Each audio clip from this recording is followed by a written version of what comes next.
po natin, paano nga po ba tayo maglalakbay sa buhay ito kung alam natin na tayo ay nag-iisa. Ano po ba? So parang iniisip niyo po ba na kayo lang mag-isa ang nandyan? Marami sa inyo ay nakakaramdam ng kalungkutan dahil iniisip niyo sa buhay niyo, mag-isa na lang ako. Wala na akong kasama sa buhay. Kaya yung mga ganyang drama, no? Kaya iwasan niyo po yung teleserye. Kasi sa mga teleserye na narinig yan, magkukulong ka ng kwarto, doon sa loob ng kwarto, no? Lalak mo yung pinto, tatawagin ka ngayon ng nanay mo, uy, kumain ka na, ayoko na eh. Mag-isa na lang ako dito. Ayan ang mga pahanan sa teleserye. Pero alam niyo po ba na ang Diyos po natin ay hindi po tayo iniiwan. Diba? So parang sa kabila ng lahat ng mga nangyayari sa buhay po natin, ang Diyos po natin ay kasama natin. Amen? Diba? Kasama po natin. Alam niyo po, ang title po ng ating mensahe, The God Who Is With Me. So imagine nyo lang po kung gaano makapangyarihan yung Diyos po natin. Pero yung Diyos po na yan ay kasama mo. I mean, di ba? Parang imagine mo kung ano yung meron na nasa iyo para sirain mo yung buhay mo. Di ba? Parang yung Diyos na nasa iyo para isipin mo sa sarili mo na ikaw ay, alam mo yun, walang kwentang tao, parang patako na yung buhay. Di ba? So parang, pero alam niyo mga kapatid, ang kasama natin ay ang Diyos. Yung mismong naglikha ng mga bituin sa langit. Ayan. So huwag po kayo magugulat blessing po yan. At yung mismong naglikha ng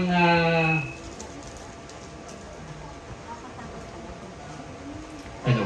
Ayan. Hello? Ayan. Sound check. Ayan. So yung mismong naglikha ng langit at lupa, imagine mo kasama mo. Diba? So parang hindi lang presidente ng Pilipinas yung kasama mo. Diba? Hindi lang senador. Hindi lang mayor. Pagkos hari ng mga hari. Diba? So parang, kaya ang ganda mga kapatid Kaya eto nga nasabi na to ni David Tingnan po natin yung ating main verse for today. Ayan. Tingnan natin.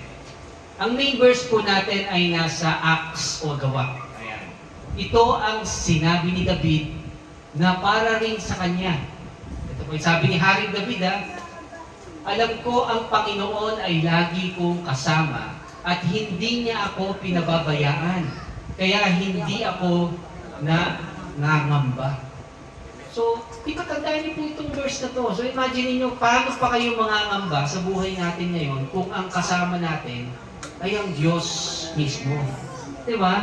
So kaya ang tanong natin ngayon ay, paano nga ba naging kasama natin ng Diyos?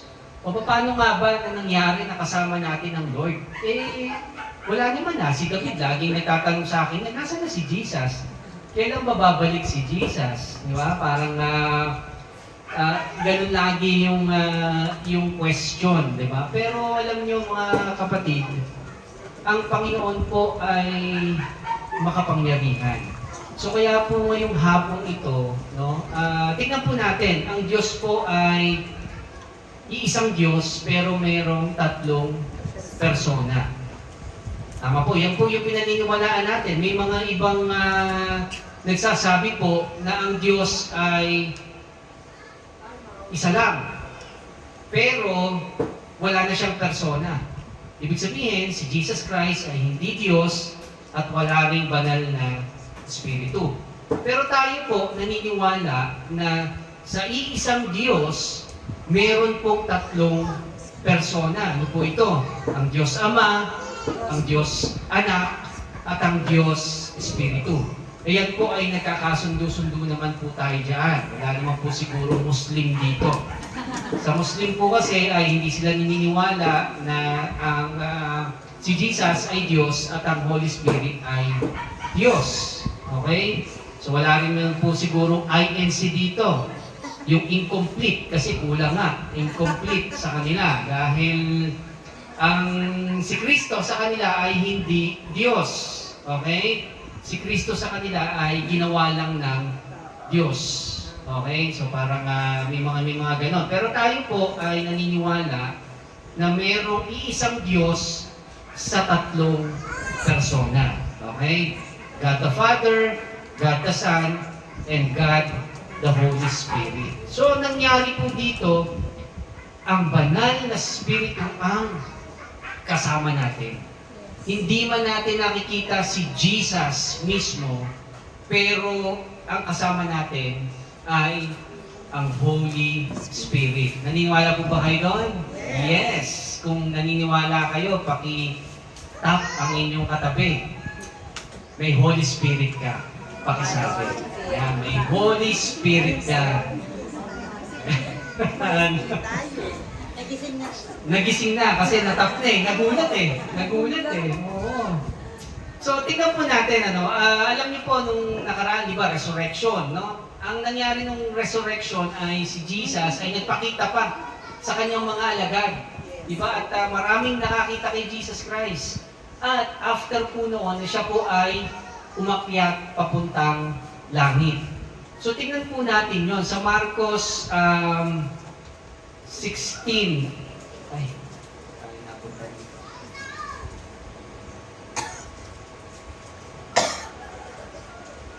So, ayan. So, nang bandang huli, nagpakita rin si Jesus, no, sa labing isa na lang to, kasi si Judas ay, naghudas na eh. No? So, wala na, labing isa na lang sila nung time na to.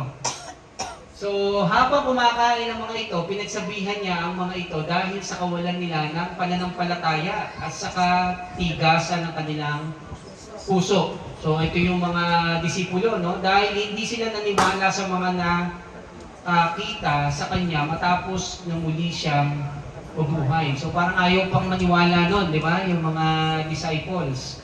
Pero pagkatapos, sinabi ni Jesus sa kanila, humayo kayo sa buong mundo at ipangaral ninyo ang magandang balita sa lahat ng tao. Ito po yung ginagawa natin ngayon. Ipinangangaral po natin yung magandang balita. Ngayon, ang tanong ay, tayo ba? Alam ba natin kung ano yung magandang balita? O baka masamang balita pa rin yung dala ninyo? Dapat ang dala na ng gospel bearer ay mabuting balita. Diba? Yan ang pinamamahagi natin. Ano ba yung mabuting balita? Na si Kristo, kaya siya namatay sa krus. No? Kaya siya namatay sa krus para dalhin yung kasalanan mo. At kung dinala niya yung kasalanan mo, ang tanong ngayon, nasa iyo pa ba yung kasalanan mo? Wala na, mga kapatid. Good news ba yun? Yes. Yun, good news yun. Kasi wala na yung kasalanan mo sa'yo. Yung kasalanan mo, napunta kay Jesus Christ. Kaya nga sabi niya doon sa 7 last word, yung isa sa 7 last word, sabi niya doon, it is finished. Tapos na. No? Tetelestai. Di ba sa salitang Griego? Ibig sabihin, wala na, tapos na eh. Di ba kumbaga, pag nanood ka ng teleserye, at natapos na doon, tapos na yon, di ba? So, iba naman yung susunod mong aabangan. Di ba? So, ganun po yun. So, ibig sabihin, lahat ng kasalanan mo ay napunta na kay Jesus. At pinagbayaran na yon ni Jesus Christ. Alam niyo po sa batas, kapag ka pinagbayaran na yung kasalanan, hindi mo na iyon pagbabayaran pang muli. Naintindihan niyo? Halimbawa, si Ron, nahuling nagnakaw. No? Pero hindi magnanakaw si Ron, ha? Hindi magnanakaw si Ron. Kunwari lang yun. Ngayon, na-serve na niya. Halimbawa, pinakulong siya ng 5 years. So, dinakulong siya ng 5 years. Napagbayaran na niya ngayon yun, yung 5 years na yun. So ngayon, pag susunod na ngayon, pag nakalaya siya, hindi siya po pwedeng, makukulong ka uli. Di, pag anong kasalanan ko? Nagnakaw ka dati eh. So ngayon, hindi ko na pwedeng pagbayaran yun kasi tapos na nga yun. So, ganun din sa atin.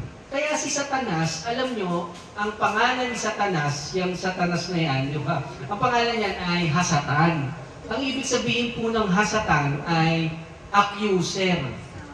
Inaakusahan ka niyan day and night. Sasabihin sa'yo, sama-sama mo naman eh. Kita mo, nagsinungaling ka ngayon. Kita mo, di ba, nanloko ka na naman ngayon. So, yan yung sinasabi niya, hindi ka makakapunta ng langit. Kasi masama kang tao. Kaya sabihin mo kay Satanas, may magandang balita. Yung magandang balita, lahat ng kasalanan mo, dinala na ni Kristo sa krus ng Kalbaryo. Wow, di ba? Amen. Amen. Good news. Ito yung pinapadala sa atin ng, di ba? Yun yung magandang balita. At hindi lang yun. Dahil sa mga latay ni Kristo, ikaw ay gumaling sa iyong mga karamdaman. Di ba? Imagine mo, lahat ng karamdaman mo, dinala ni Kristo sa krus ng Kalbaryo. Good news? Good news. Di ba? Lahat ng kahirapan mo sa buhay, lahat yan dinala ni Kristo sa krus ng Kalbaryo. Good news, mga kapatid. Ito po yung ating pinamamalita sa mga tao. Hindi po yung lalapit tayo sa tao sasabihin, kailangan mong sumunod sa ganito, kailangan mong gawin to, kailangan maging ganito ka muna bago ka makalapit sa Lord. Hindi yung good news, mga kapatid. Joke time yun, di ba? Niloloko niyo yung tao pag ganun. Ang good news ay ikaw ay napatawad sa iyong mga kasalanan. Dinala ni Kristo sa krus ng Kalbaryo ang lahat ng pagkakamali mo, kapatid. Kaya pag tiningnan ka ng Diyos, ikaw ay malinis, parang si Jesus. Tingnan mo nga kapag katabi mo, mukhang parang si Jesus na yan, ha? Amen, amen. So, tingnan natin, ang lahat ng sumampalataya at magpabautismo ay maliligtas. Okay? Ngunit ang hindi sasampalataya ay parurusahan. So, ano raw po ang requirement? So, akala natin dito, di ba, tingnan natin mabuti. Ito yung sasampalataya. So, mga kapatid, kailangan po nating maniwala doon sa tinapos na gawa ni Kristo. Kailangan maniwala tayo doon sa good news. Kasi kung hindi po natin paniniwalaan yung good news, mga kapatid, maniwala yung ginawa ni Kristo at hindi mo matatanggap si Kristo kasi nga ayaw mong paniwalaan. Pero kung ikaw ay sumasampalataya, ayan, may natakot ba sa pagbabautismo? Hindi, actually, yun nga, minsan may mga mali din katuruan nga na sinasabi nila kapag hindi ka nagpabautismo, ikaw ay hindi maliligtas, no? Sa totoo lang, mga kapatid, kung titignan natin at sasagutin natin dito, makikita natin dito na ngunit ang hindi sasampalataya. Wala na pong binanggit na bautismo. Okay? So, yung bautismo ay resulta lamang, mga kapatid, nung iyong pagsampalataya.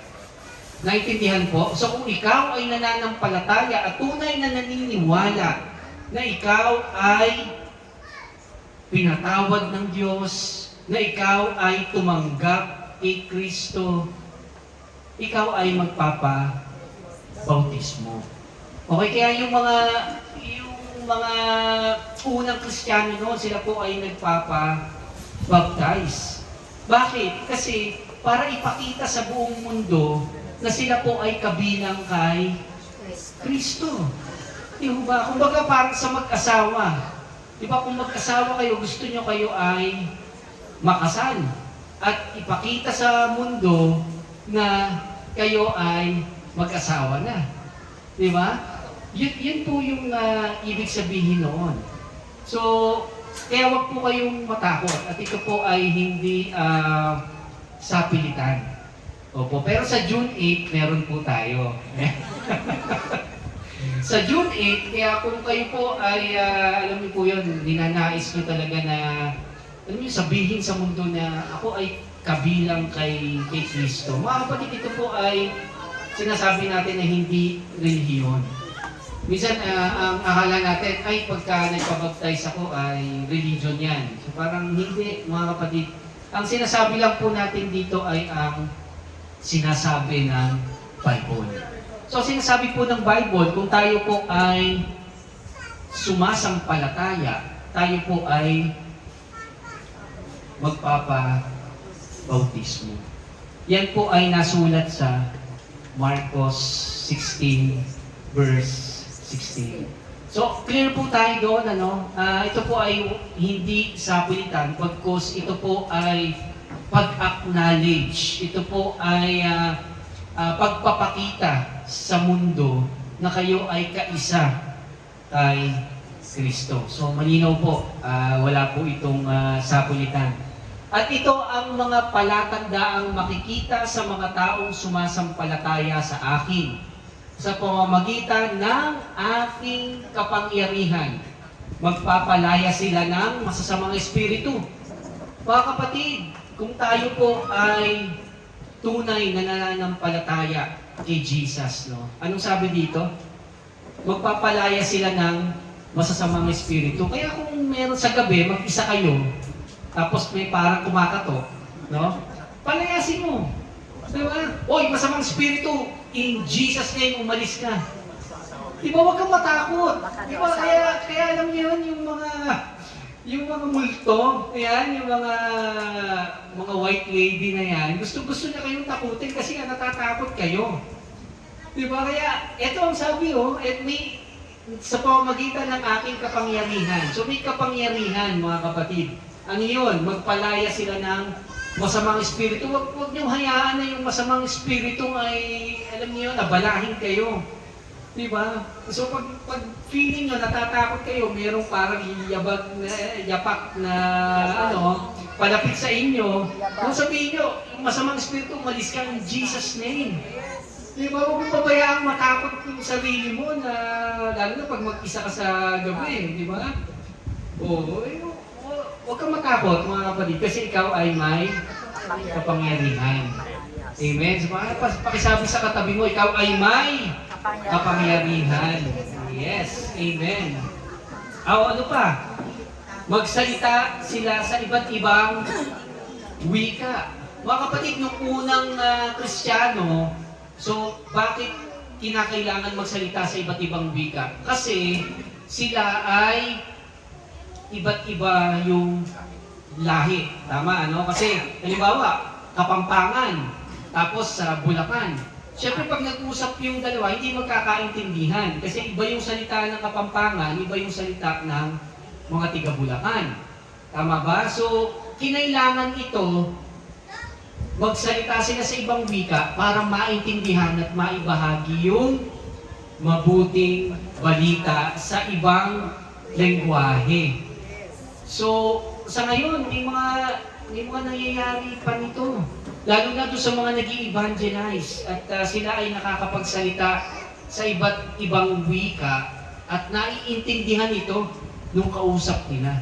So, ito ay kapangyarihan galing sa banal na espiritu. So, kaya may power.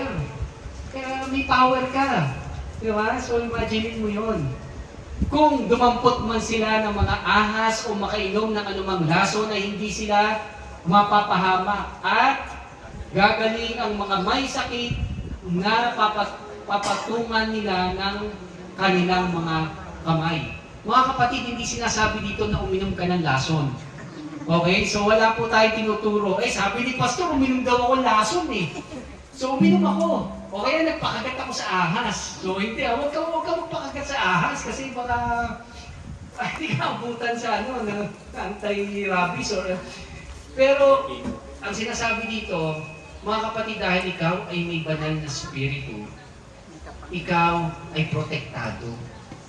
Mga kapatid, walang pwedeng armas na mag-form against you. Dahil ikaw ay silyado ng banal na spirito. Kaya kung yung kapitbahay mo o yung ibang kamag-anak mo o yung ibang mga kaaway mo merong iniisip na masama sa iyo at iniisip mo, naku, itong si ganito, chinichismis ako. Ganyan. Huwag ka mag-alala doon, kapatid. Kasi, alam mo yun, ikaw ay silyado. Ikaw ay mayroong banal na spirito. Diba? So, ibig sabihin, protektado ka. Kaya sabihin mo sa katabi mo, protektado ka. Diba? Protektado ka sa iyong mga kaaway. Okay, hindi ka lang protektado doon sa naniningil ng utang. Tama kasi sisingilin ka niyan, okay? Kakatok at kakatok yan. Pero yung sabihin ay, alam niyo mga kapatid, whatever situation na meron kayo right now, no, just tell yourself na ikaw ay mayroong banal na Espiritu. And He will comfort you. Yan ang sabi ng Biblia. Iga-guide ka niya, mga kapatid, ng banal na Espiritu. Okay. Kaya alam niyo mga kapatid, nung time ng mga apostol, nung pumanik na si Jesus Christ, no? Ito yung nangyari. Minsan, nagtipon-tipon sila, tinanong nila si Jesus, nagpakita na si Jesus Christ dito. Bumalik na siya, no? Kumbaga parang nabuhay na magmuli. Panginoon, ito na po ba ang panahon na ibabalik ninyo ang kaharian ng Israel? Okay, so ito yung darating na kingdom, pero hindi pa naman natin ito pag-uusapan. Pero in the future, mga kapatid, kaya kung nagwo-worry kayo dahil bakit ang daming kaguluhan nangyayari sa ibang lugar ng mundo, o bakit pasama ng pasama yung tao, hindi nyo ba hindi ba naisip po yun, di ba? Matindi na, marami ng lindol ang nangyayari, marami ng sakunay yung nangyayari, ibang-iba na yung mundo ngayon. Mga kapatid, kasi there will come a time na itong mundo natin na ito, itong kinatatayuan natin na ito ay gugunawin. At ito po ay naka-prophecy sa Biblia. At ito po ay mangyayari. Kaya po natin mga kapatid pinag-aaralan yung salita ng Diyos kasi dito po natin malalaman kung anong nangyayari, kung anong mangyayari sa hinaharap eh. Kasi sinabi na sa Bible. Yeah. Alam niyo po ba na babalik dito ang Panginoong Jesucristo? At lahat ng nananampalataya sa Kanya, lahat ng naniniwala sa Kanya, kukunin niya. Di ba? At yung mga kukunin niya, mga kapatid, hindi makakaranas ng kamatayan.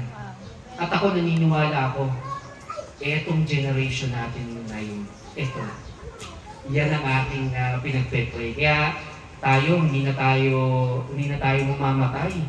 Ibig sabihin, tayo ay kukunin na lang ni Jesus Christ. Diba? So, di ba maganda yon? Kaya maging excited tayo sa bawat araw ng ating buhay. Kasi, alam mo, meron kang tinatanaw. Diba? Hindi lang yung susunod na episode sa teleserye o sa Korean novela yung tinatanaw mo. Diba? Kundi tinatanaw mo yung pagbabalik ni Jesus Christ at pagbalik niya, excited ka. Diba? Kasi bibigyan ka niya ng bagong katawan. Diba? Isa ka ng bagong nilalang. Diba? So kaya yung iniisip mo, ba't ganito yung balat mo, ganyan. So lahat yan ay babaguhin. Diba? Yung iniisip ni ML, wala pa akong abs Pagdating natin dun, makakaroon tayo naka-abs. Hindi ko alam kung may abs ano ba, brother?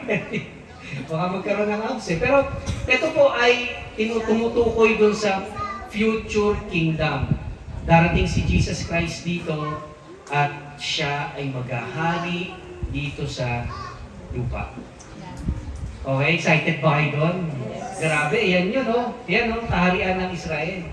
So, sumagot si Jesus, hindi pinahihintulutan ng Ama na malaman ninyo kung kailan mangyayari ang mga bagay na ito. So, basta ito ay mangyayari, pero hindi natin alam. Kaya yung mga nagpe-predict na ito ay, sa ganito, sa June 12, 2025. Yan. Pero pa ako narinig, April 2022 eh. Nung nakaraan, April 22 daw ang balik ng Panginoon. Wow! Nag-message, nag-FB sa'yo. Nag-FB messenger sa kanya. So, ibig sabihin, ito po ay wala nakakaalam. Pero ang Panginoon po ay babalik. Sure po yun. Dahil lahat nung prophecy niya sa Biblia, ito po ay nangyari. So, walang hindi pwedeng hindi mangyari. Okay? Pag sinabi ng Panginoon, ito po ay mangyayari. Amen. Amen. Ngunit pagdating ng banal na Espiritu sa inyo, bibigyan niya kayo ng kapangyarihan. So, hindi sinagot ni Jesus kung kailan yung pagbabalik niya, no? Kung kailan yung kanyang paghahari dito sa lupa. Okay? Pero, para sa atin na mananampalataya, ano ang iniwan sa atin ng Panginoon? Ngunit pagdating ng banal na Espiritu sa inyo. Okay, so darating yung banal na Espiritu daw kanino? Sa atin. Bibigyan niya kayo ng, bibigyan natin ng kapangyarihan para magpalayas ng mga masasamang espiritu. Di ba, magpagaling. Kanina, meron dito, di ba, yung magpagaling ng, kaya tayo, nagpe-pray tayo sa may sakit eh. Di ba kasi alam natin na may kagalingan in Jesus' name. Di ba kasi ikaw mismo may kapangyarihan ka. Kaya kapag ka may problema ka or may karamdaman ka, hindi mo na kailangan tumawag pa ng pastor o ng pari para ikaw ay ipag-pray sa iyong kagalingan sapagkat ikaw din mismo ay mayroong kapangyarihan para palayasin at pagalingin yung mga karamdaman na yan. Diba? Kaya dito sa GBM, pinapractice po natin yan, pinagpe-pray po natin yung may karamdaman because we believe sa kapangyarihan ng banal na Espiritu. Ayan. Okay. At ipapahayag ninyo ang mga bagay tungkol sa akin. Hindi ba? Ang pinapahayag natin dito ay tungkol kay Jesus. Diba? Hindi po natin tinataas dito si Manalo. Hindi po natin dito tinataas si Kibuloy o kung sino man po na anything na any person. No?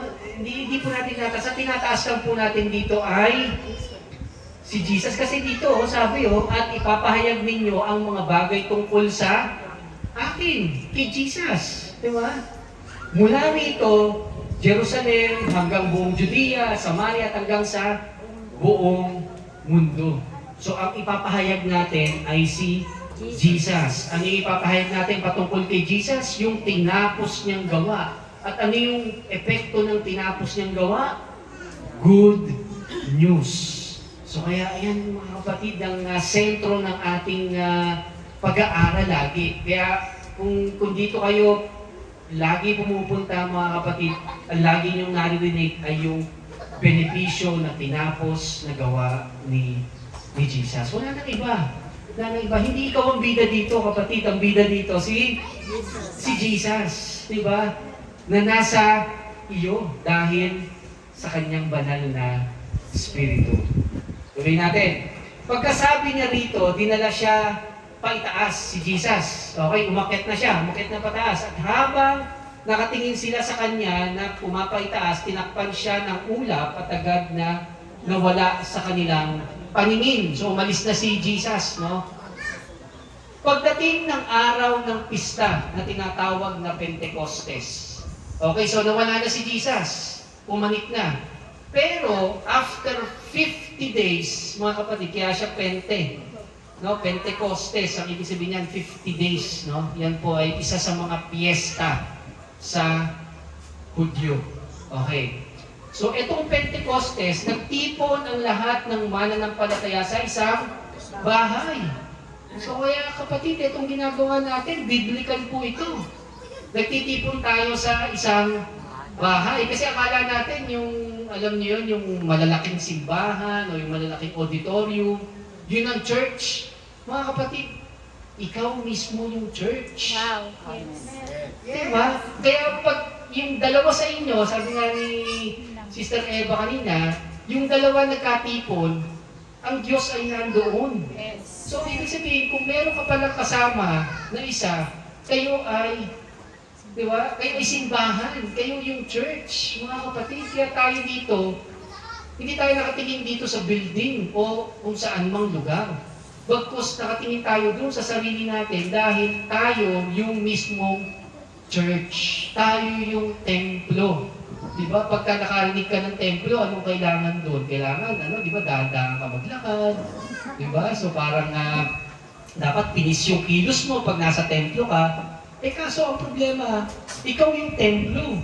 So kikilos ka ba ng wardi-wardi lang? Siyempre hindi, di ba? Aayusin mo yung kilos mo kasi alam mo ikaw yung templo. Amen, amen, di ba? So, nung tinatawag na Pentecostes, nagtipon-tipon sila sa bahay. Okay, so ito po yung ginagawa natin ngayon. That's why tayo po ay nagkakatipon-tipon. Dahil ako po, yun ang aking vision eh. So parang alam niyo po yung vision, yung parang ito yung natatanaw mo ba sa hinaharap. Na tayo po ay, siyempre, lalago, di ba? Pero alam niyo po yung dito nagkakatipon-tipon sa bahay. Tapos, alam niyo po yon yung nagkakainan, parang pamilya.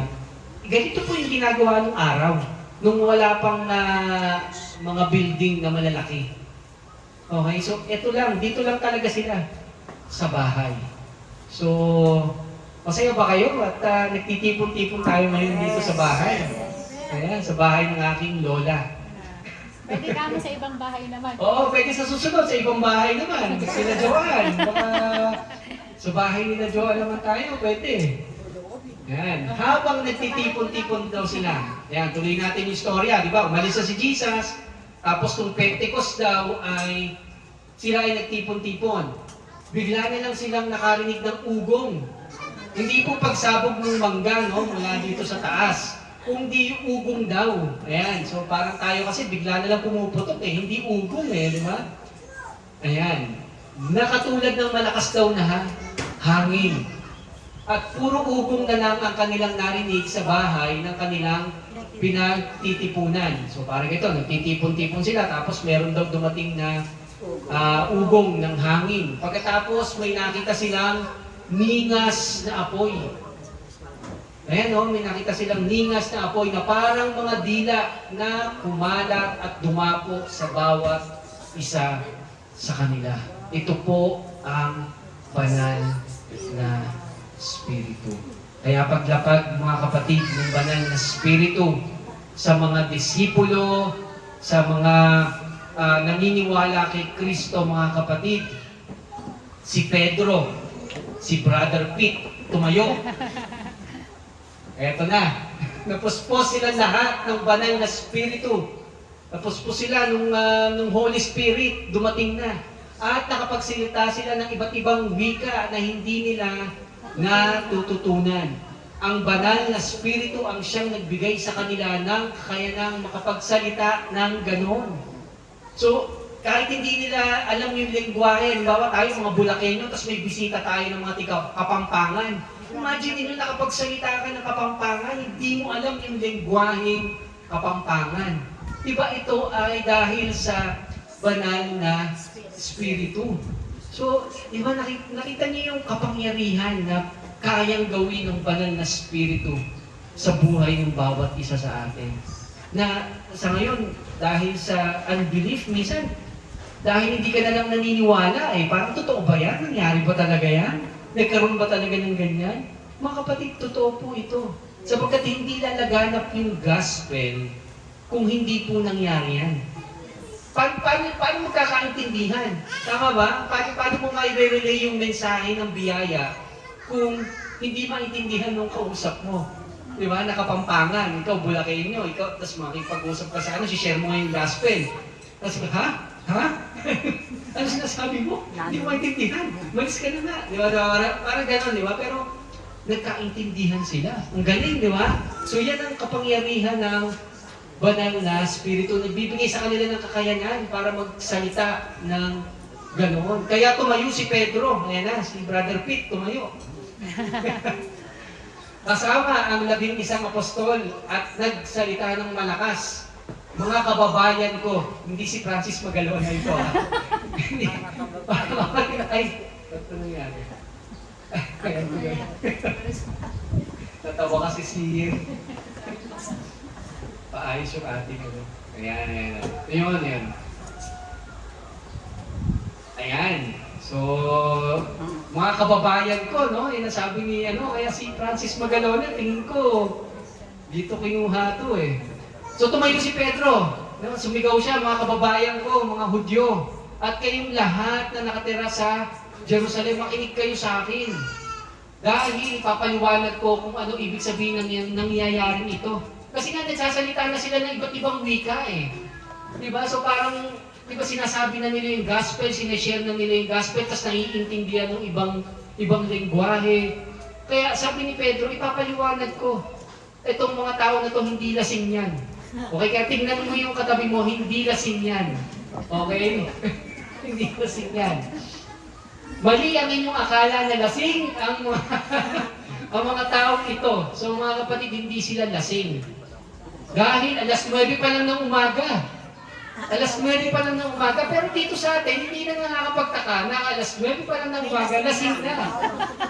Tama ba? So ito, hindi tatanungin to sa mga Pilipino, hindi to tatanungin. Si Pedro lang yung nag-akala na kapag alas 9 ng umaga, hindi pa dapat lasing yung tao. Pero tayo, kapag nakakita tayo ng ganyan, normal na yan kahit umaga pa. Tama? Yun. Kasi nga, hindi tayo hindi tayo counted dito Dahil alas 9 pa lang daw ng umaga, akala mo lasing na. Ang pangyayaring ito ay katuparan ng ipinahayag ni Propeta Joel. Si Propeta Joel ay nabuhay 800 years bago dumating si Christ. Bago mangyari ito. 800 taon. Pinarapesay na ni Joel ang magkakaroon ng pagkalat ng banal na spiritu. Alam niyo po, yung banal na spiritu ay napaka-importante po sa mga Hudyo. Kasi po nung panahon ni Moises, ang banal na spiritu ay hinihingi ni Moises. Hiningi ni Moises na tulungan siya na i-manage yung ilang milyon, 6 million na mga Hudyo. Hindi lang, no? At hindi niya kaya yung mag-isa. Imagine mo, wala kang gabinete, wala kang senador, wala kang barangay captain, presidente ka lang, tapos lahat ng tao sa iyo, paano yung tubig namin dito? Paano yung ganito namin? Paano yung pagkain namin? Paano yung porpoise? Paano yung pasahod kay kagawad? Lahat ikaw gumagawa nun? Kaya mo ba yun? Pero alam nyo, mga kapatid, mabiyaya ang Panginoon kay Moises noong araw na yon. Dahil nagkaroon ng pagbibigay ang Panginoon ng banal na spiritu doon sa around 70 leaders. So ibig sabihin, tinalaga si Moises na sila ay nagkaroon ng banal na spiritu. Sa Old Testament, mga kapatid, kapag ikaw ay nagkasala, ikaw ay aalisan ng banal na spiritu. Nagkaroon ka ngayon, bukas maaaring wala ka na. Kaya nga si David, si Haring David, nung nagkasala siya kay Bathsheba, nung siya ay nangalon niya, di ba nanalangin siya na huwag umalis ang banal na spiritu sa kanya. Kasi nga, pag nagkamali sila, umaalis ang banal na spiritu. Yun ang Old Covenant. Mga kapatid, nasa New Covenant ka. Ang New Covenant, mga kapatid, nagkasala ka man, nagkamali ka man, mga kapatid, ano man na nagawa mo kanina, ano man na nagawa mo ngayon, ang banal na spiritu ay mananatili sa iyo. Amen. Yan po ay nasusulat at mismong si Jesus Christ ang nagsabi nito. Kaya ang ganda ng New Covenant Kaya nakakainlove po talaga ang New Covenant. Kaya tayo nasa New Covenant. Di ba? Gusto nyo sa New Covenant, sa Old Covenant? New Covenant tayo, mga kapatid. So tingnan natin. Ito yung sinabi ni Moises. Sinabi ni Moises sa kanya, kung hindi po ninyo kami sasamahan, huwag nyo na lang po kami paalisin sa lugar na ito. Sa buhay natin, sa lahat ng ating pinagdadaanan, mga kapatid, kung hindi natin kasama ang Panginoon, di ba, huwag na lang. Di ba? Pero mapalad ka, kapatid, kasi ikaw ay charito. Diba? Blessed and highly favored. At ang banal na spirito ay nasa iyo. Kaya hindi ka matatakot. Diba? Hindi ka mangangamba sa buhay mo. Kasi alam mo, nakasama mo ang banal na spirito. So tingnan natin, tuloy natin. Sinabi ng Diyos, sa mga huling araw, ibubuhos ko ang aking espiritu. Ito yung sinabi ni Joel, ni Propeta Joel. Sa lahat ng uri ng tao. Diba, hindi lang sa mga guwapong tulad ko. Ilalaan yung banal na espiritu. Kundi kahit kanino. Diba? Maputi ka man, matangkad ka man, maliit. Diba? Payat, mataba, lahat ng uri ng tao. Mga kapatid, ang banal na spiritu ay pwede kang magkaroon. Amen. So, di ba, napaka good news po nito. Ang inyong mga anak na lalaki, babae, ay magpapahayag ng aking mga salita. Di ba, kaya tayo po ay dapat nagpapahayag ng salita. Ano yung papahayag natin? Yung good news, mga kapatid. Ang inyong mga binata ay makakita ng mga pangitain. At ang inyong matatandang lalaki ay magkakaroon ng mga panaginip. Oo, kaya ako nga inisip ko na naginip ako eh. Bumalik na raw talaga si Jesus Christ. Actually, ang naisip ko, hindi yung hindi yung pagbalik ni Jesus Christ. Ang naisip ko, kung binata pa ako or matanda na. So naisip ko, nga pala matanda na ako. So kaya panaginip, okay, panaginip, hindi vision. So nanaginip ako. Nanaginip talaga ako noon na parating talaga si Jesus Christ. Talagang parang kumislap yung langit, ganyan. So parang sabi ko, Lord, parang ganun ba pag balik mo rito? Di ba? Pag punta mo rito, pag susunduin mo na ako, pag susunduin mo na kami, ganun ba? So, di ba, hindi natin alam. Di ba? Sabi nga, ay wala nakakaalam. So tuloy natin. Oo, sa mga araw na iyon, ibubuhos ko ang aking espiritu sa aking mga lingkod na lalaki at ipapahayag nila ang aking mga salita. So magpatuloy pa rin sa pagpapahayag sa kanyang salita. Magpapakita ako ng mga himala sa langit at sa lupa at sa pamamagitan ng dugo, apoy at makapal na puso. So ito yung future. No? Meron nga nakaraan na parang sa may Argentina yata ito, parang nabalita din na yung ilog namula. Oo, may ganun no? So parang although unidentified yung although pero sinasabi nila na parang may tumagas na chemical or something, pero still unidentified yung source kung bakit namula. Pero maraming mga signs no?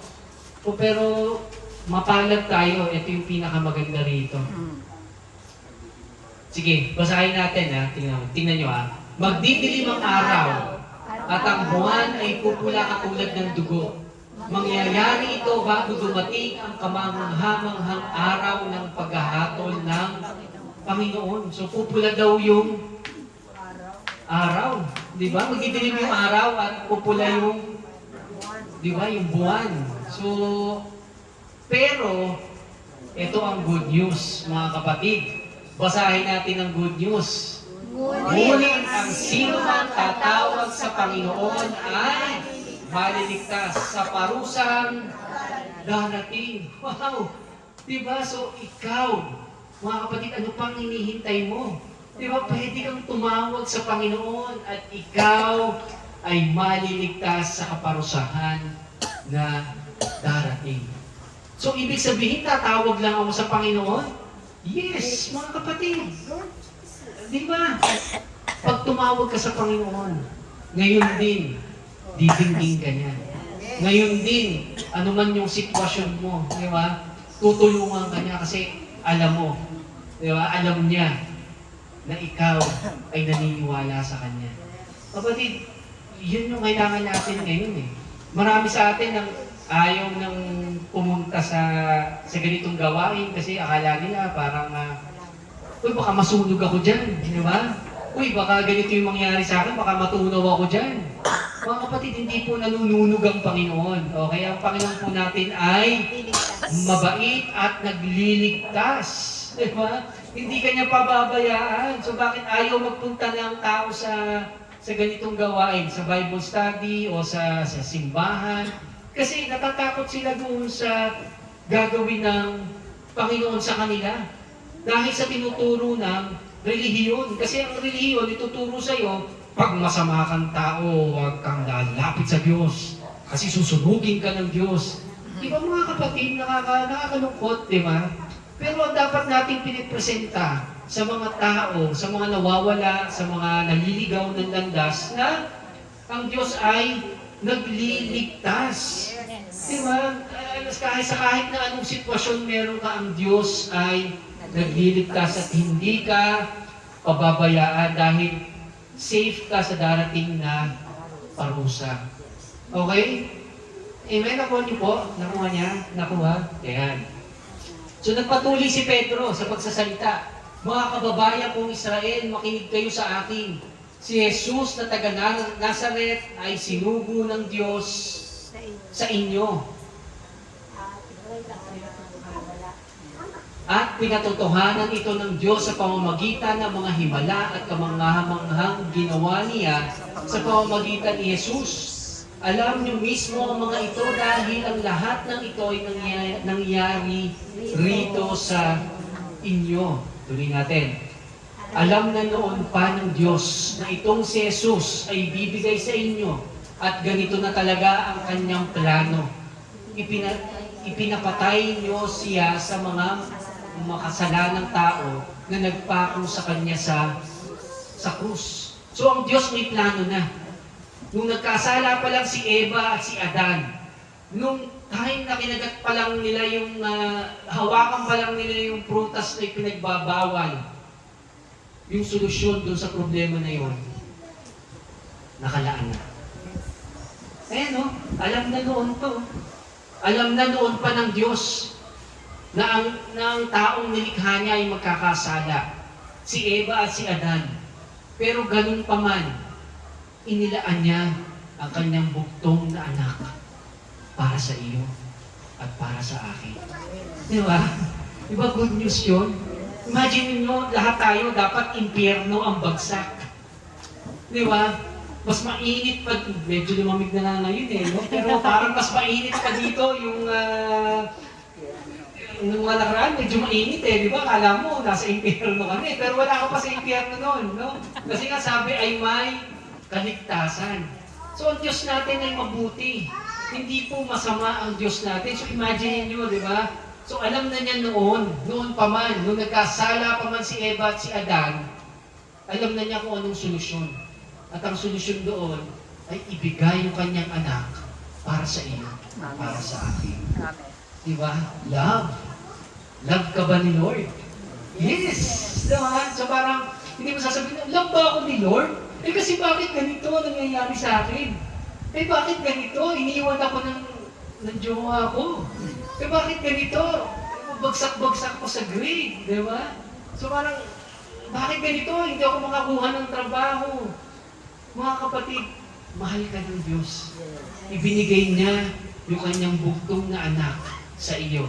At kung ibinigay niya yung kanyang bugtong na anak sa iyo, sa akin, ano pa yung hindi niya kayang ibigay sa iyo ngayon, right now, mga kapatid. Diba, walang hindi kayang ibigay ang Diyos sa iyo. Ang kailangan mo ngayon ay maniwala. Diba, the reason why na you do not receive is because hindi ka nag-ask. Kaya sabi ni Jesus, sinabi yan eh, kaya wala ka kasi hindi ka humihingi. Humingi ka ngayon sa Diyos. Diba? Kung kailangan mo ng lakas ng loob, diba? Kayang bigay sa iyo ng Diyos. Kung kailangan mo ng pambayad dun sa kakatok sa iyo bukas, humingi ka sa Diyos. Diba? At huwag sa nagpapa 5-6 kasi lalong madadagdagan yung utang mo. Okay? Sa Diyos ka humingi, kapatid. Dahil sa Diyos, walang imposible. Grabe, no? Galit talaga ng Panginoon natin eh. Kasi Bago pa man noon, may nakasolusyon na siya. Kaya yan sa problema mo, bago mo palang kaharapin yung problema mo, alam na ng Panginoon kung anong solusyon. Amen! Amen, di ba? Grabe. Ngunit binuhay siya ng Diyos at iniligtas mula sa kapangyarihan ng kamatayan. Dahil ang totoo, ito yung maganda, kahit ang kamatayan ay walang kapangyarihan, pigilan siya. Di ba kung yan yung Diyos mo, di ba, meron tayo, kakilala, may terminal illness, stage 4 cancer. Pero kung kilala mo yung Diyos mo, di ba walang kapangyarihan, kayang pumigil. Di ba, sa kamatayan. Kung ang kamatayan ay nilupig ng ating Panginoong Jesucristo, ano ba yung stage 4 cancer? Panis. Di ba sa Diyos mo? Kasi, eto nga, wala eh. Walang nasabi nga yung kamatayan eh, yung pa kayang sakit. Di ba? Mas lalong walang power ito sa Diyos natin. Amen. So, ang kailangan natin, kapatid, maniwala. Di ba, maniwala tayo sa Diyos natin. Ito ang sinabi ni David na para rin sa kanya. Ito ang sabi ni David, ha? Alam kong ang Panginoon ay lagi kong kasama at hindi niya ako pinababayaan, kaya hindi ako nangangamba. Diba, bakit ka mangangamba? Kasama mo ang Panginoon. Next. Kaya masaya ako. Mga kapatid, kaya tayo dito sa GBM, kaya tayo dito sa ating pamilya, masaya tayo lagi. Minsan walang pera, masaya ka pa rin, di ba? Maraming problema, masaya ka pa rin. Bakit? Kasi si David nga, sabi niya, masaya ako. Di ba? Masaya ako. At hindi mapigil ang aking pagpupuri sa Diyos. Kaya tayo, di ba, nagpupuri, sarap itaas yung kamay sa Diyos. Kasi kilala mo yung Diyos mo eh. Di ba, the reason why na tayo ay nagpe-praise and worship, dahil kilala mo yung Diyos mo. Alam mo kung ano yung ginawa ng Diyos mo sa iyo. Di ba, hindi ka lang yung mga ganyan, ano naman yan eh, praise the Lord lang yan eh. Di ba, raise the roof lang yan eh, yung mga ganyan, di ba? Raise the roof, ayan na naman si Hallelujah, si Hallelujah, Hallelujah. Mga kapatid, the more na nagpupuri ka sa Diyos, di ba, the more na kinikilala mo siya, the more na alam mo na kaya kang iligtas ng Diyos mo. Di ba, iyon kaya ka nagpupuri. Sa kabila ng problema mo, nagpupuri ka kasi kilala mo kung sino ang kasama mo. Parang si David. Alam niyo mo ba si Haring David, pag nagpupuri yan, nakuhubad-hubad yan. Mga kapatid, kasi sa sobrang saya niya. Diba? Sa sobrang saya niya, talagang all out siya magpuri. Taas kamay, praise the Lord. Ganun siya. Kasi kilala niya yung Diyos niya. So sa atin, the more na kilala natin yung Diyos natin, the more na nagpupuri ka. Diba? Kahit nasa CR ka pa, naghihintay ka dun sa trono mo, diba? Nagpupuri ka sa Diyos. Diba? Kasi ang sarap magpuri sa Diyos. At masaya lagi. Amen? Dapat masaya ka lagi. At kahit mamatay ako, ito pa yung sabi ha, may pag-asa pa rin ako. Grabe, no? Diba? Sa bingit ng kamatayan, diba ito yung sasabihin mo? Medyo mahirap, pero masaya eh. Di ba masaya ka eh? Kasi nga alam mo na kung sino yung kasama mo. Amen? Amen. Sapagkat alam kong hindi mo ako pababayaan doon sa libingan. Hindi mo rin nahayaang mabulok ang iyong tapat na lingkod. Kaya tayo, di ba, huwag kang mag-alala. Kung halimbawang gumastos ka sa gluta, mga kapatid, sa langit, hindi mo na kailangan ng gluta. So, hindi na natin kailangan nun. Okay? So, okay lang yan. Huwag kang manghinayang. Di ba?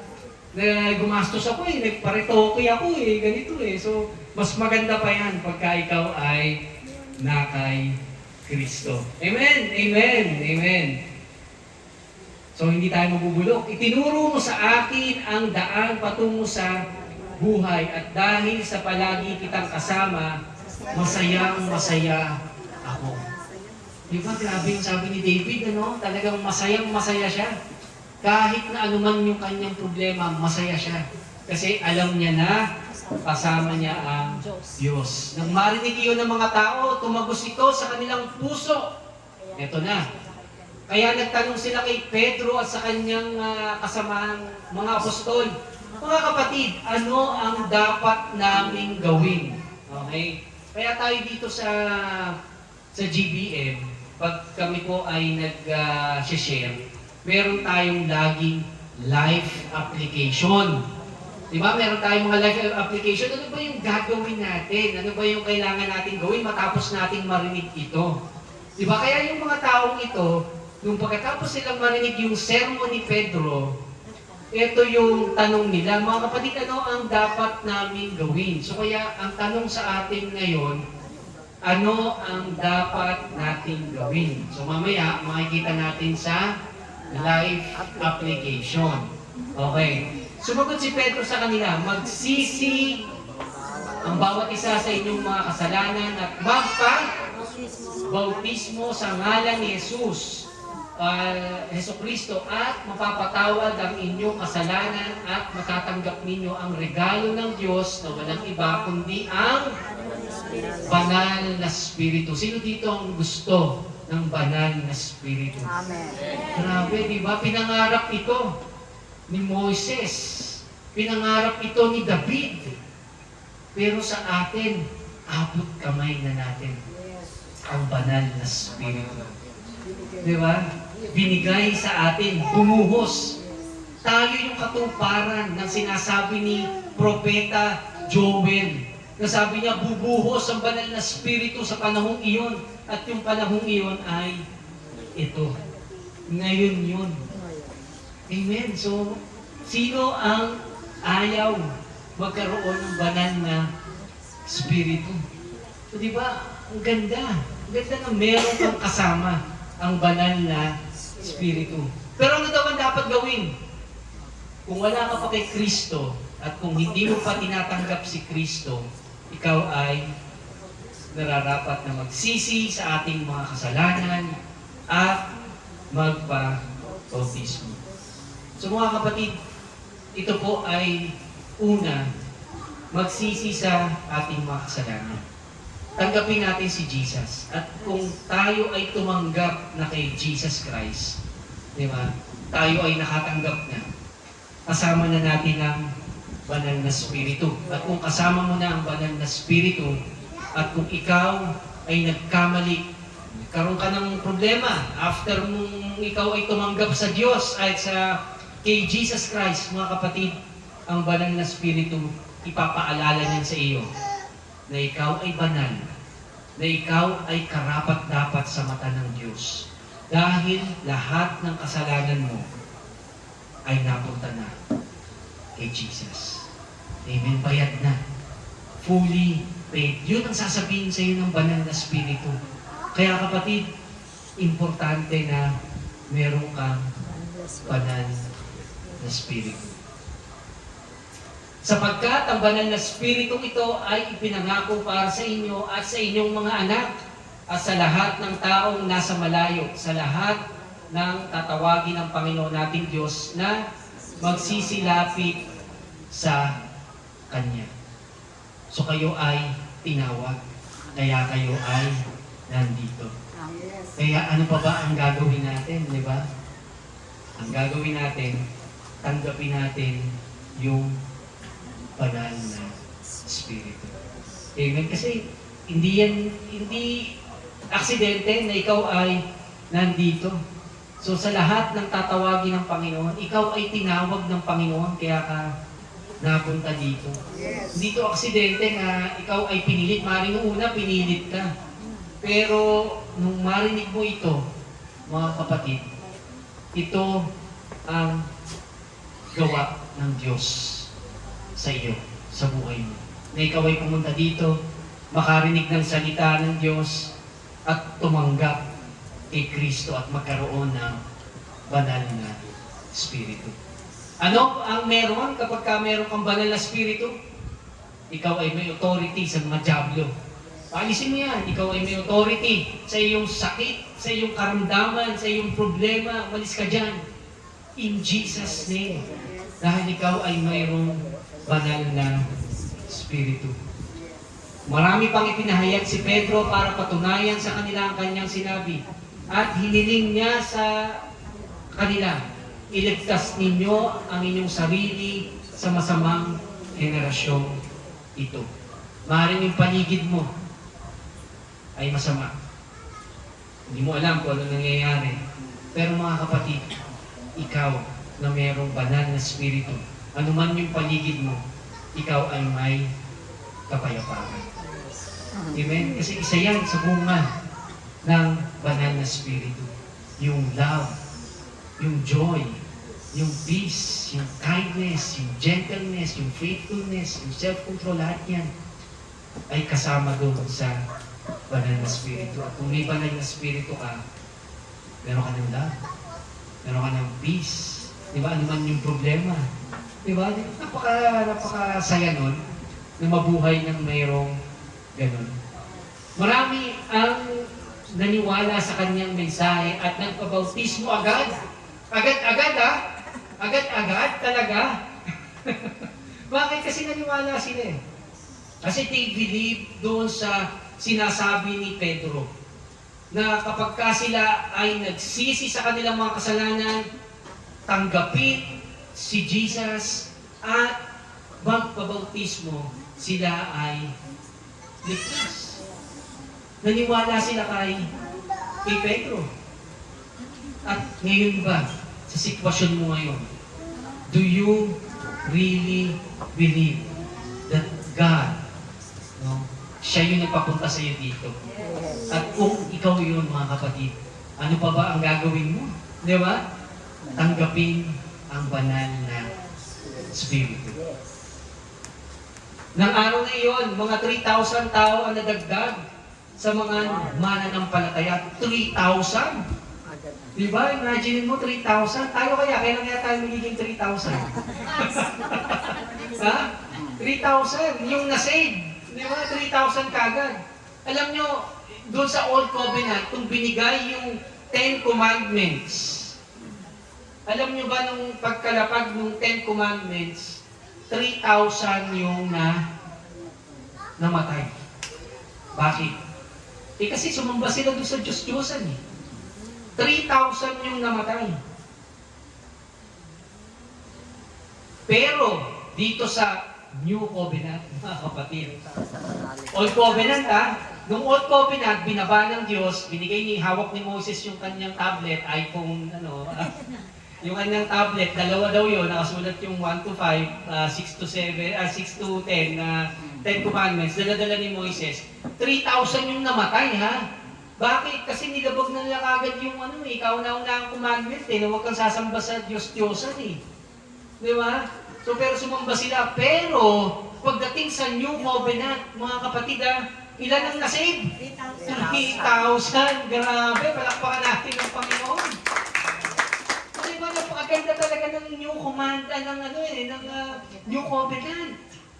Saan ka pa? Di ba, 3,000 yung nadagdag na mananampalataya. Naging masigasig sila sa pag-aaral ng mga tinuturo ng mga apostol sa pagtitipon bilang magkakapatid sa paghahati-hati ng tinapay at sa panalangin. Kaya po natin nagtitipon-tipon, kaya natin ito ginagawa eh. Kasi nagpapahayag tayo ng salita ng Diyos. Diba? Anong sabi dyan? Yung mga pag-aaral na tinuro ng mga apostol. Yung binabasa natin po dito, yung mga verses na yan, yung mga Bible na yan, galing po yan sa mga sulat ng mga apostol. Yan po yung binabasa natin. Di ba hindi tayo nagbabasa ng istorya ng buhay ni Columbus dito, ni Jose Rizal. Hindi po natin yung pinag-aaralan dito. Ang pinag-aaralan natin dito, yung mga tinuturo ng mga apostol. Sa pagtitipon-tipon bilang magkakapatid. Di ba? Kaya tayo, kahit hindi tayo magkakamuka, magkakapatid tayo by Spirit. Di ba? So, huwag kang tumingin sa kapatid mo kasi mga sabihin, teka, kamukha ko ba talaga? Kapatid ko ba talaga to? So, ayan huwag tumingin. Basta alam natin na tayo ay magkakapatid kay Kristo. Dahil kay Kristo, tayo ay naging isang pamilya. Sa paghahati-hati ng tinapay, kaya natin ginagawa yung breaking of bread, mga kapatid. Ginagawa din nila yan. Ito yung huling hapunan, yung Last Supper. So, ano ang sinasabi nila dito? Tinataas nila yung ginawa ni Kristo sa krus. Diba, sinasabi nila dito na dahil kay Kristo, lahat ng yung aking mga karamdaman ay dinala na. Diba? Lahat ng aking kahirapan ay dinala ni Kristo sa krus ng Kalbaryo at lahat ng aking kasalanan ay napatawad na.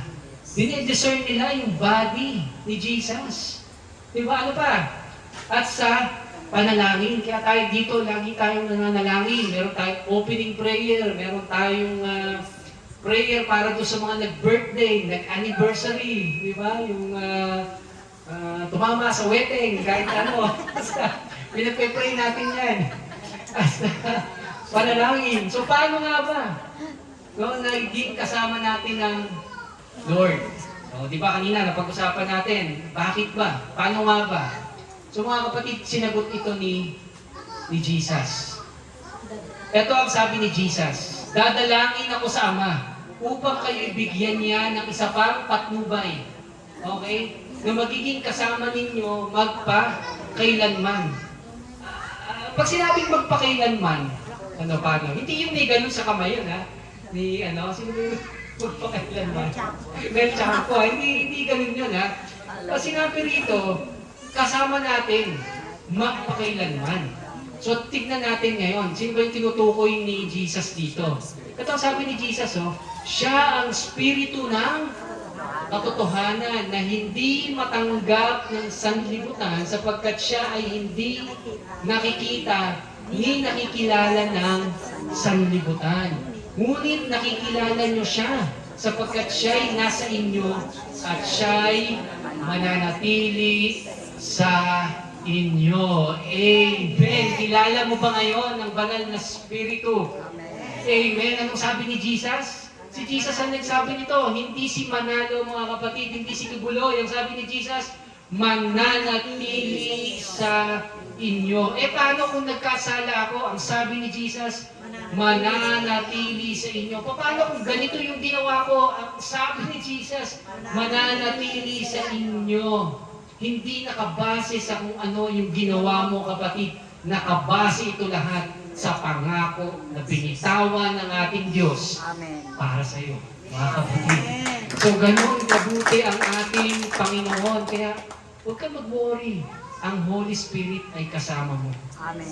Kasama mo at hindi ka iiwan. Kaya huwag kang maniwala doon sa tinuturo ng iba na ang sinasabi ay, ang Holy Spirit, nawawala yan.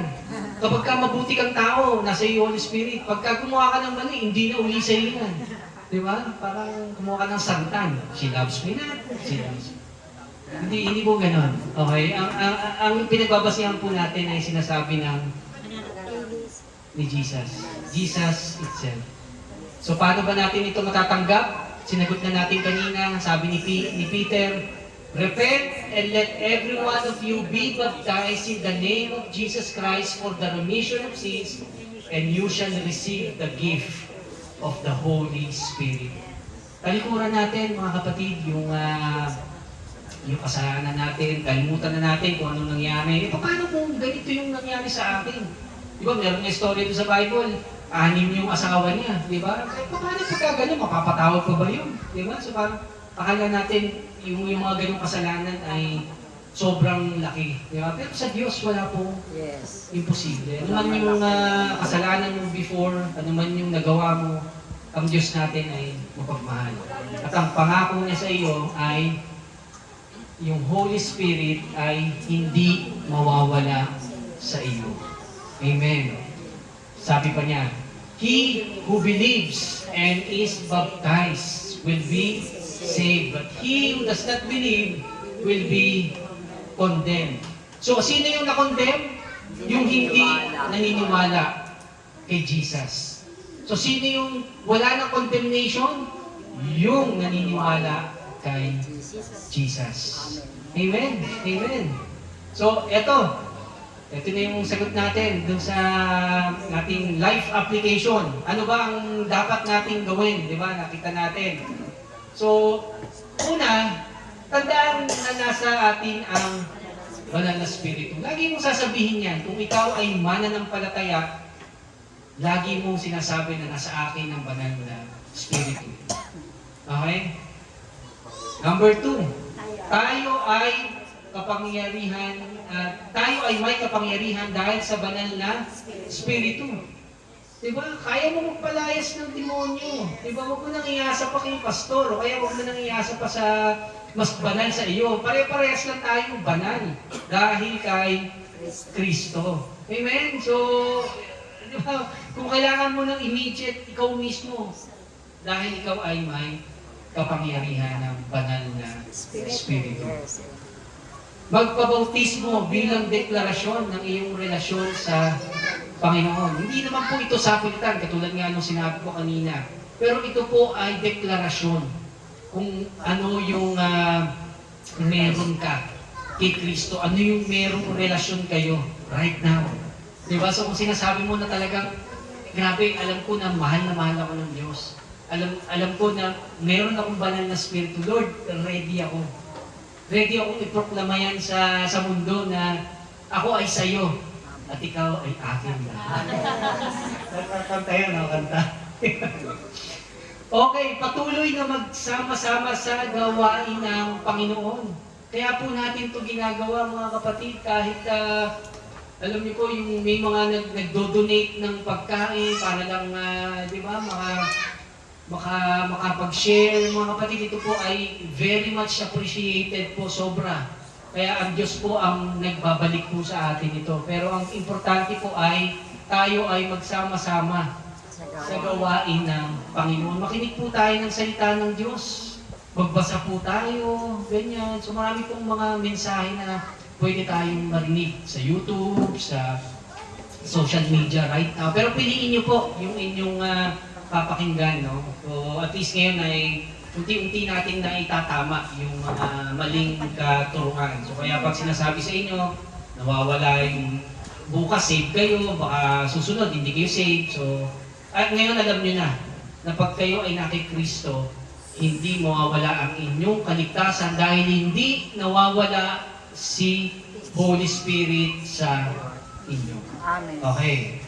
Last, makinig lagi ng salita ng Diyos. Okay, so patuloy lang tayong lumago sa salita ng Diyos. Kasi ito po yung makakatulong sa atin.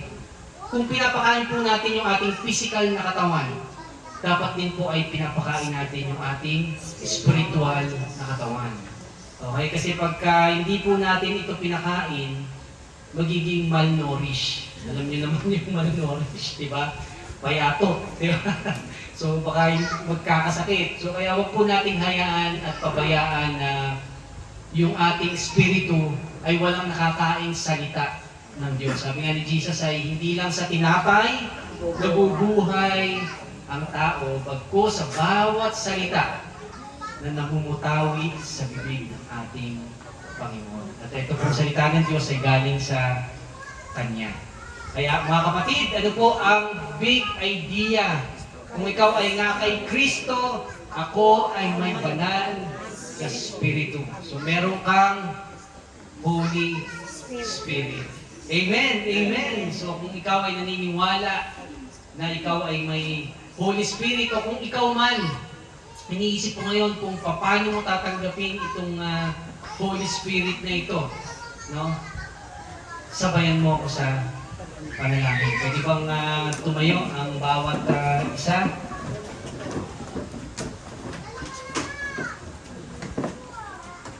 Kung hindi ka pa sigurado na ikaw ay may Holy Spirit, mga kapatid, ngayon yung tamang oras.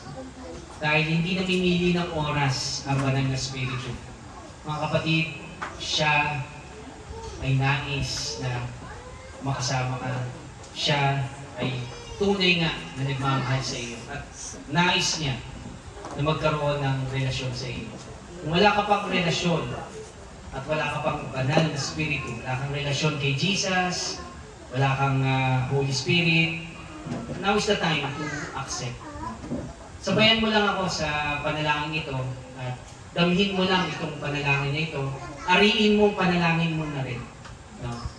At ang banal na spirito ay matatanggap po natin. Sige po, tayo po ay manalangin. Aba, maraming salamat po sapagkat tunay nga na ikaw ay dakila. Salamat, Ama, sapagkat sa sariling akin ay hindi ko kayang iligtas ang aking sarili. Salamat, Ama, sapagkat naparito si Jesus upang pagbayaran ang aking mga kasalanan. Panginoon, salamat sapagkat lahat ng kasalanan ko ay napunta sa Kanya at lahat ng kabanalan niya, lahat ng kalinisan niya, lahat ng buong pagkatao niya ay nasa akin ngayon. Salamat, Ama, sapagkat dahil ako ay malinis na ngayon, ang banal na spirito ay pwede na sa akin. Pwede ka nang manahan sa akin dahil ako ay nilinis mo na. Salamat, Ama, dahil ako ay seselyuhan mo ng iyong banal na spirito. Salamat, Ama, sa lahat ng ginawa mo para sa akin. At naniniwala ako na ngayong araw na ito ang simula ng aking relasyon sa iyo. At naniniwala ako at sinasabi mo rin sa iyong salita na ako ay iyong anak at ako ay kabilang na sa iyong pamilya. Salamat, Ama, sapagkat ako nga ngayon ay pinagpala mo na at pinaburan mo na. In Jesus' name, Amen. Amen. At kung iniisip naman natin, mga kapatid, iba sa inyo ay alam na nasa inyo ang banal na spirito, pero kayo ay nahihirapan, no? Nahihirapan na i-express yung banal na spirito o parang iniisip natin na bakit ganon, parang hindi ko siya nararamdaman. Mga kapatid, tayo po ay manalangin. Ama, maraming salamat po sapagkat naniniwala kami na ang iyong banal na spirito ay nandito na sa amin. Ama, turuan mo kami na lalo pang maging deep, karoon ng deep relationship sa iyo, Panginoon. Salamat nga dahil ikaw ay nananahan sa amin. Panginoon, there are times na nakakalimutan namin na buhay ka sa amin. There are times, Panginoon, na nakakalimutan namin na ikaw pala ay kasama namin at hindi mo kami iniiwan. Panginoon, salamat sapagkat alam namin ngayon na i-remind mo kami. Alam namin ngayon na kasama ka namin. At no weapon shall form against us, Panginoon. Salamat nga sa iyong pagpapala. Salamat nga dahil kasama ka namin. In this we pray in the mighty name of Jesus. Amen. Amen. Okay. Ayan. Sige po.